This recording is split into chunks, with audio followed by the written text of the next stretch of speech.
আসসালামু আলাইকুম রাহমাতুল্লাহ। প্রিয় দর্শক, স্ক্রিনে যাকে আপনারা দেখতে পাচ্ছেন তিনি মানিক মিয়া, অনেক জনপ্রিয় একজন টিকটকার, ইউটিউবার, ফেসবুকার।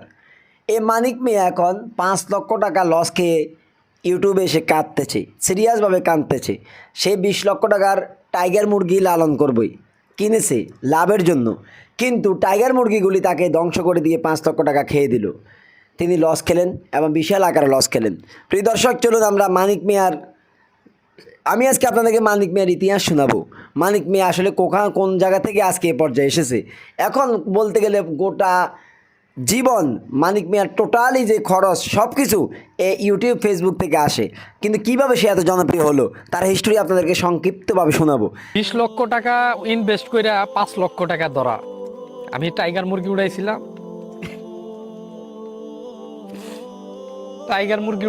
6,000 টাইগার মুরগি। 6,000 টাইগার মুরগি উড়াইয়া আজকে 5 লক্ষ টাকার মতন ধরা খাইছি। আপনারা সবাই জানেন আমি টাইগার মুরগি উড়াইছিলাম। আমি 2 দিন আগেও একটা ভিডিও আপলোড করছি। আর সেই টাইগার মুরগি আজকে বিক্রি করলাম। আজকে ওই টাইগার মুরগি বিক্রি করে 5 লক্ষ টাকা ধরা গেলাম। আমি টোটালে এখানে হিসাবের খাতাটাও নিয়ে আইছি। আমি হিসাব করলাম আজকে মুরগিগুলা সেল করলাম, টাইগার মুরগি।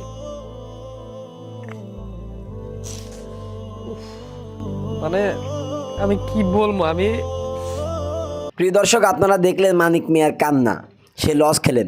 আসলে এখানে লস, ব্যবসাতে লাভ লস আছে, তো প্রকাশ্যে এসে এটা কান্না করলে তার ওই লস ফিরে আসবে না। হয়তো সে এখন একটা কন্টেন্ট বানিয়ে দিয়ে দিল ইউটিউবে, কারণ এখান থেকে তার ইনকাম আসবে। যাই হোক, তার লসে আমরা তাকে সমবেদনা জানাই, তার জন্য দোয়া করি যে আল্লাহ সুবহানাহু ওয়া তাআলা তার লসটা পুষিয়ে দিক। এছাড়া তো তার জন্য আমাদের আর করার কিছু নেই। এখন আসুন আপনাদেরকে মানিক মিয়ার হিস্টোরি সংক্ষিপ্ত শোনাই। এই মানিক মিয়া আজকে এত সেলিব্রিটি হওয়ার কারণ হলো এই মানিক মিয়া কিন্তু অনেক কষ্ট করতো। তার ইতিহাস আমি শুনেছি, একেবারে সম্পূর্ণরূপে সহিভাবে শুনেছি।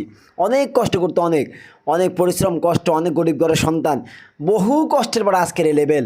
সৌদি আরব থাকতো, সৌদি আরব সে সেখানে মরুভূমিতে কাজ করত।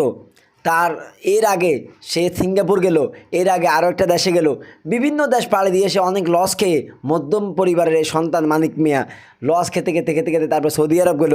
সেখানেও তার উন্নতি না হয়ে সে সেখানে মরুভূমি থেকে এই কষ্টের পর সে টিকটক শুরু করলো। টিকটকেতে সে মূলত আসা, টিকটকে আসার পর সে দান দেখলো ফেসবুক, ইউটিউবে টাকা ইনকাম হয়। সে যোগ দিল ফেসবুকে, ইউটিউবে নিয়মিত কন্টেন্ট তৈরি করতে থাকে। এভাবে কন্টেন্ট তৈরি করতে করতে মানিক মিয়া এমন পরিচিতি হয়, আজকে সে ভাইরাল।